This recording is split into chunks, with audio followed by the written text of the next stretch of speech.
Jesus develops levels of partnership with people. He had the 70.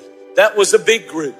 Then he had the 12. That was a smaller group that drew closer. And then there were the 3, Peter, James, and John, that went only certain places and certain prayer meetings with him. And then there was John, who was at the cross. John, who could hear the heartbeat of the Master at the table of the Lord's Last Supper when he leaned on Jesus' chest. That's intimacy. That's closeness with God. And what I'm asking you today is, what level of partnership are you on with Jesus? Are you just one of the crowd, or are you near the cross? To the 70, he spoke in parables. Not every one of them understood. You have to guard your prophecy. You have to protect from dream thieves what God has specifically spoken to you personally.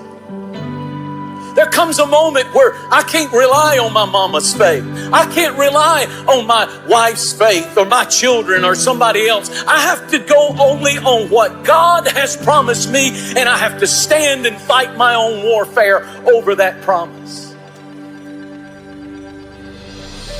You're not one of a number to God. You're not one of a number, you're one of a kind. To the 70 he spoke, but to the 1 he spoke. What level of partnership? Do you want parables, little light things, or do you want God intimately guiding, speaking to you? Commitment keeps us. He said, feast on them, Timothy. Why feast on them? Because when you feast on them, then you can fight with them.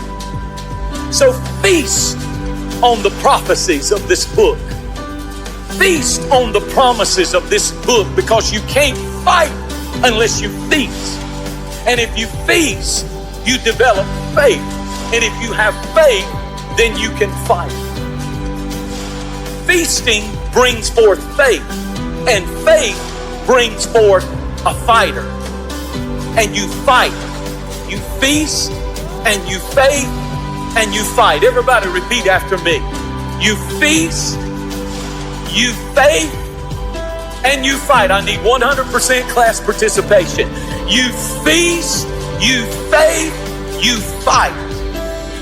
Some saints have lost their fight, and you just letting all hell hit you, and you just are moaning and groaning. But you got to feast on the prophecies of the good report. And when you do, you get faith back, and then you start fighting back. And when you fight, it's a good warfare because you win.